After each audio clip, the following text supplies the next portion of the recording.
Hello everyone, welcome to biology brigade. My name is Prashant Chandra. इस YouTube channel में जो UPSC से रिलेटेड इंपॉर्टेंट चीज़ें रहेंगी उसको मैं पढ़ाया करूँगा और वीडियोस डाला करूँगा। और जो बच्चे नीट की तैयारी कर रहे हैं वो रुचि मैम जो है इस चैनल में वीडियो बनाएंगे और डालेंगे, ठीक है।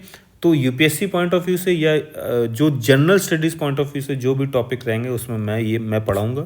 और जो नीट से रिलेटेड जो साइंस रहेगा वो रुचि मैम वीडियो लेक्चर इसमें डाला करेंगे, ठीक है। आज का जो टॉपिक है वो हम लोग fat soluble vitamins versus water soluble vitamins के बारे में पढ़ेंगे। ये बहुत इंपॉर्टेंट है और ये यूपीएससी में कहीं ना कहीं पूछा ही जाता है। कई बच्चे बोलते हैं सर आप सभी चीज़ इंपॉर्टेंट, मैं वही चीज़ पढ़ाता हूँ जो इंपॉर्टेंट होती है, ठीक है। तो फैट सॉल्युबल वाइटामिन्स और वाटर सॉल्युबल वाइटामिन्स जो है वो क्या कहते हैं यूपीएससी में हो गया, आपका यूपीएससी में भी पूछ लेते हैं, आपका स्टेट पीसीएस में भी पूछ लेते हैं, आपका एसएससी में भी पूछते हैं। ये मतलब कि बहुत कॉमन है और ये आपको पता ही होना चाहिए। ये सब मैंने अपने नोट्स में डाल रखा है, आपके पास व्हाट्सएप नंबर आ रहा होगा। अगर जिन बच्चों को जनरल साइंस के नोट्स चाहिए तो डिस्क्रिप्शन बॉक्स में सैम्पल्स दिए हुए हैं और बाकी भी हमारे पास यूपीएससी के नोट्स अवेलेबल हैं, उनके भी डिस्क्रिप्शन जो है सैम्पल्स के डिस्क्रिप्शन जो है और लिंक जो है सैम्पल्स के वो मैंने डिस्क्रिप्शन बॉक्स में डाल रखा है। आपके स्क्रीन पे व्हाट्सएप नंबर आ रहा होगा, उसमें आप व्हाट्सएप करिए, आपको सारी डिटेल मिल जाएगी कैसे परचेस करना है। तो फैट सॉल्युबल विटामिन्स और वाटर सॉल्युबल वाइटामिन्स जो है वो उसमें बेसिक डिफरेंस यही है कि जो फैट्स आपको नाम से ही पता चल रहा हो फैट सॉल्युबल। फैट्स मतलब जो भी ऐसा चीज़ जो फैट में जाके डिजोल्व हो और फैट में जाके ही वो वहाँ पे रखा रहे उसको कहेंगे फैट सॉल्युबल। वाटर सॉल्युबल क्या होगा जो पानी में घुल जाए, जो मतलब कि जो आपने देखा होगा ना चर्बी जिसको फैट कहते हैं, आपने वाइट देखा होगा। जब भी जो नॉन वेजिटेरियन हो तो स्पेशली देखे ही होंगे, जो उसमें वाइट कलर का जो होता है वो चर्बी होती, उसमें जाके जो वाइटामिन स्टोर्ड हो जाए या सॉल्युबल हो जाए उनको हम कहेंगे फैट सॉल्युबल। और वाटर सॉल्युबल जो होगा जो पानी में जाकर डिजॉल्व हो जाए। ये बेसिक चीज़ें आपको पता होना चाहिए, ठीक है। पहले हम लोग देख लेंगे कौन कौन से फैट सॉल्युबल हैं और कौन कौन से वाटर सॉल्युबल हैं। फैट सॉल्युबल विटामिन जो हैं वो विटामिन ए है जिसको हम रेटिनॉल भी कहते हैं, विटामिन डी है जो कैल्सिफेरॉल भी कहते हैं, विटामिन ई है जिसको टोकोफेरॉल कहते हैं और विटामिन के है फाइलोक्विनिन कहते हैं इसको, ठीक है। तो ए मैं यहाँ पे लिख देता हूँ, ए डी ई और के, ये जो चार हैं ये जो हैं फैट सॉल्युबल हैं, ठीक है। इसको आप याद रखिएगा। ये प्रीलिम्स में स्टेट पीसीएस वगैरह में तो पूछते हैं, यूपीएससी में भी पूछ लेते हैं, ठीक है। तो ए डी ई के जो है वो आपके फैट सॉल्युबल हैं। और वाटर सॉल्युबल कौन कौन से हो जाएंगे? वाटर सॉल्युबल विटामिन बी है और विटामिन सी है। उसमें भी बी में बहुत टाइप के होते हैं, B1 होता है, B2 होता है, B6 होता है। जैसे B1 हो गया, B2 हो गया, B6 हो गया, आपका B12 हो गया, एक्सेट्रा। बट विटामिन बी जो है वो आप मेजरली बोल सकते हैं कि ये वाटर में डिजोल्व होता है, इसलिए हम कहते हैं वाटर सॉल्युबल विटामिन्स, ठीक है। और विटामिन सी जो है इसको हम एस्कॉर्बिक एसिड भी कहते हैं, पता होगा साइट्रस फ्रूट से जो आता है उनको हम कहें वो भी वाटर सॉल्युबल होता है। ये कहाँ पे स्टोर होता है? देखिए यहाँ पे मैंने लिखा हुआ है लीवर और फैट के टिश्यूज़ में जाके स्टोर होता है। ये कहाँ स्टोर होता है? ये बॉडी में स्टोर नहीं है, इसको किडनी जो है यूरिन के थ्रू ये पास करा देता है, ठीक है। दोनों हालांकि स्मॉल इंटेस्टाइन में ही जाके स्टोर प्रोसेस होते हैं, ठीक है। लेकिन ये जो है पानी के थ्रू बाहर आपका इस यूरिन के थ्रू बाहर निकल जाता है, बट ये बहुत ही सालों तक जो है ये बॉडी में स्टोर रहता है और इसकी डिफिशियंसी सालों बाद पता चलती है। फॉर एग्जांपल विटामिन डी हो गया, किसी का कमी विटामिन डी एक दिन में नहीं पता चलता, ना ही वो एक दिन में पूरा भी होता है। इसलिए कहते हैं डॉक्टर कि आपको महीनों खाना पड़ेगा, सालों खाना खाएगा तब जाकर थोड़ा सा पॉइंट बढ़ता है। तो विटामिन डी या ए या ई के डिफिशियंसी जो है आपको सालों बाद पता चलेगा, ठीक है। विटामिन बी हो गया और आपका सी होगा, ये आपको तुरंत समझ में आने लगा कि मेरे अंदर कमी हो रही है इसकी, ठीक है। तो विटामिन बी और विटामिन सी जो है वो वाटर सॉल्युबल होता है और आपको इसकी डिफिशियंसी जल्दी पता चलने लगती है। फैट सॉल्युबल विटामिन जो है वो ए डी ई के है, इसकी आपको डिफिशियंसी बहुत लेट पता चलती है। अच्छा, फैट सॉल्युबल विटामिन्स में क्या है आपको पता है, मैंने पहले बताया था कि ये डिजॉल्व हो जाता है फैट में। ये क्या होता है, इसकी सॉल्युबिलिटी क्या होती है, ये डिसॉल्व होता है वाटर में।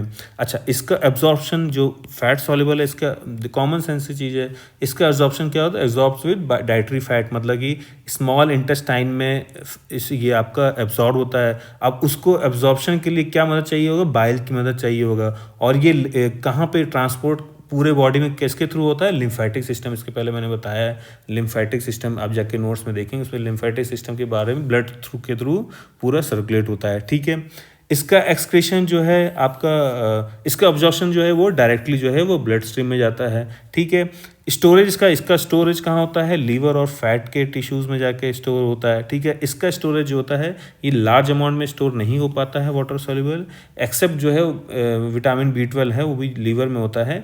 तो इसका मतलब ये हो गया हमको ये रेगुलर खाना पड़ता है ना, ये रेगुलर चाहिए हमको, डेली का डेली चाहिए ही चाहिए। ये अगर रेगुलर नहीं चाहिए, ये एक बार आपने खा लिया तो अगर इसकी भरपूर्ति हो गई है तो आप इसको छोड़ सकते हैं। विटामिन डी जैसे हम लोग गोली खाते हैं, ठीक है। फैट सॉल्युबल विटामिन का जो है वो स्लोली एक्सक्रीशन होता है। वाटर सॉल्युबल का जो एक्सक्रीशन है वो जो मान लीजिए अगर आपने ज़्यादा खा लिया तो वो यूरिन के थ्रू, आपके यूरिन के थ्रू जो वो फ्लश्ड आउट हो जाता है। अगर देखा है टॉक्सिसिटी के बारे में देखा है तो इसका टॉक्सिसिटी हाइयर है। मान लीजिए आपने ओवर कंज्यूम कर लिया तो बॉडी आपको, मान लीजिए विटामिन डी की गोली ज़्यादा खा ली डॉक्टर से बिना रिकमेंड, तो आपके स्टोर ज़्यादा हो जाएगा लीवर उसमें, तो ये उल्टा असर करने पड़ेगा, ठीक है।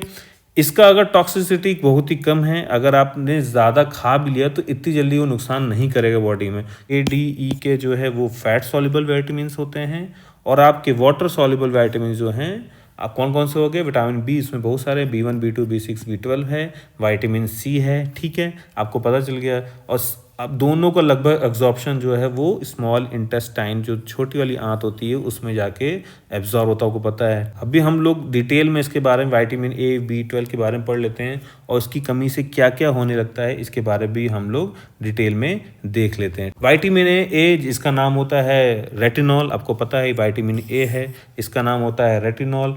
और क्या है, इसके सोर्सेस क्या क्या हैं, कहाँ कहाँ से ये मिलता है, डेयरी प्रोडक्ट्स मिल जाता है, कॉड लिवर ऑयल जो होता है वहाँ से मिल जाता है, dark and green yellow fruits, जितने भी येलो और ग्रीन फ्रूट्स होंगे उसमें आपको मिल जाएगा। फंक्शन क्या होता है इसका, आई बहुत, विटामिन ए जो है मेंटेन्स आई हेल्थ होता है, प्रमोट ग्रोथ होता है, बोन्स हो गया, टीथ हो गया, ये सब जो है फंक्शंस जो है अच्छे चलने के लिए बहुत इंपॉर्टेंट होता है, ठीक है।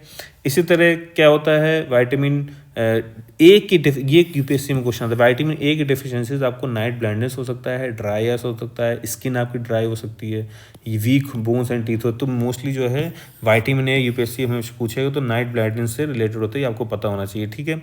विटामिन B1 आपको बताया था मैं, ये वाटर सॉल्युबल, इसको थियामाइन कहते हैं, थायमाइन कहते हैं। ये कहाँ से मिलता है, स्प्राउट से मिलता है, ईस्ट से मिलता है। इसकी अगर कमी होगी तो आपको बेरी बेरी हो जाए, तो बेरी बेरी मतलब कि आपका मस्कुलर जो है और नर्वस सिस्टम जो है वीक हो जाएगा, आपके नर्व डैमेज होने लगेंगी, आपको हार्ट प्रॉब्लम होने लगेगी, मतलब कि आपका पूरा पूरा नर्वस सिस्टम जो है वो कम होने लगेगा। तो इसलिए कहते हैं इसको बेरी बेरी डिसीज कहा गया है। विटामिन B2 क्या है, आपका राइबोफ्लेविन कहते हैं, ये काऊ मिल्क में पाया जाता है और स्प्राउट्स में ये भी पाया जाता है। अच्छा, इसकी कमी से देखिए, डिफिशिएंसी ज़्यादा इंपॉर्टेंट, डिफिशिएंसी इसकी कमी से क्या होता है, आपका माउथ के अल्सर्स बढ़ जाते हैं। इसलिए कहता है ना विटामिन बी की गोली खा लो, माउथ में छाले, मुंह में छाले पड़ गए, डॉक्टर रिकमेंड करता है, तो माउथ अल्सर जो है बहुत जल्दी होते हैं। विटामिन बी से इसको पायरोडॉक्साइन कहते हैं, मिक्स डाइट है इसका भी। इसकी कमी होने से आपको क्या होगा, एनीमिया हो जाएगा, नर्वसनेस होगा, इंसोम्निया होगा, डिप्रेशन होगा, मसल क्रैम्प। ये बहुत, ये एक बार पूछा भी गया कि विटामिन B6 की कमी से क्या इंपॉर्टेंट, उसमें ऑप्शन दे रखा तो आंसर होगा मसल क्रैम्प। ये स्टेट पीसीएस में पूछा गया। विटामिन सी वेरी इंपॉर्टेंट, बहुत ही इंपॉर्टेंट, एस्कॉर्बिक एसिड कहते हैं, ये हमेशा आप याद रखिए सिट्रस फ्रूट से ही मिलता है, यहाँ देखिए यहाँ पे लिखा हुआ है। इसकी कमी से क्या होगा, स्कर्वी हो जाएगा, आपको पता है ब्लीडिंग हो जाएगा, आपके जो गम्स होते हैं टीथ में वो क्या कहते हैं आपके उसमें ब्लीडिंग, आप कभी भी ध्यान दिएंगे जिनकी विटामिन सी की कमी होगी उनको ब्लीडिंग की प्रॉब्लम बहुत होगी, ठीक है। और स्कर्वी होने लगेगा, टूथ की फॉल होगा, फटीग होने लगेगा, थकान बहुत जल्दी लगेगा, और आपको क्या कहते हैं स्वॉलन जॉइंट्स में आपको पेन होगा, और आपका जॉइंट जो है वो फूलने लगेंगे, उसको कहते हैं स्कर्वी हो जाएगा, बहुत इंपॉर्टेंट, आप जाके फोटो में देख सकते हैं। गूगल में जाके सर्च मारिए, सबके फोटोज अगर आप देखेंगे तो आपको याद रहे। नेक्स्ट है विटामिन डी, बहुत इंपॉर्टेंट है, इसको कैल्सीफेरॉल कहते हैं, इसको सनशाइन विटामिन भी कहते हैं। ये आपको पता है कहाँ से मिलता है? एग का जो यॉक होता है वहाँ से मिलता है, फिश से, कॉड लिवर ऑयल, सनलाइट सबसे इंपॉर्टेंट है। इसलिए कहा गया ना विटामिन डी जो है सनलाइट लेना बहुत इंपॉर्टेंट है।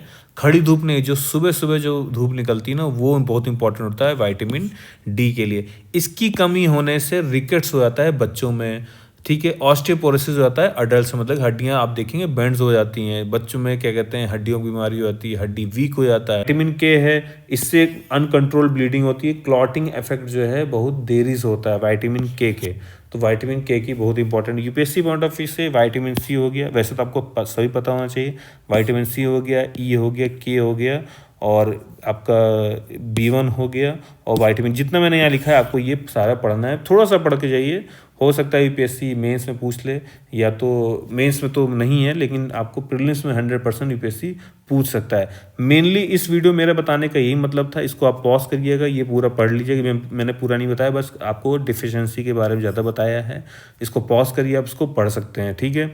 और इसी में सबसे इंपॉर्टेंट चीज़ है कि फैट सॉल्युबल कौन से होते हैं, वाटर सॉल्युबल कौन से होते हैं। फैट सॉल्युबल आपको पता है ये स्टोर होते हैं लीवर में और फैट टिश्यूज़ में। वाटर सॉल्युबल जो है वो उनको रेगुलरली इनटेक करना पड़ता है, और दोनों जो है इसका एब्जॉर्प्शन स्मॉल इंटेस्टाइन में होता है दोनों का। ये इसकी टॉक्सिसिटी कम होती है क्योंकि ये रेगुलरली यूरिन के थ्रू फ्लश होता रहता है। इसकी टॉक्सिसिटी थोड़ी ज़्यादा होती है, अगर आपने ज़्यादा खा लिया तो ये नुकसान कर सकता है। और इसकी जो है कमी जो है आपको सालों बाद पता चलती है, इसकी कमी तुरंत दिखने लगती है। आई होप आपको ये वीडियो समझ में आया होगा। ये यूपीएससी पॉइंट ऑफ व्यू से ही मैंने पढ़ाया था। यूपीएससी के नोट्स लेने हैं तो आपके सामने व्हाट्सएप नंबर आ रहा होगा, और डिस्क्रिप्शन बॉक्स में जितने भी हमारे पास नोट्स अवेलेबल है सबके मैंने सैम्पल्स डाल रखे हैं। Okay, all the best, thank you.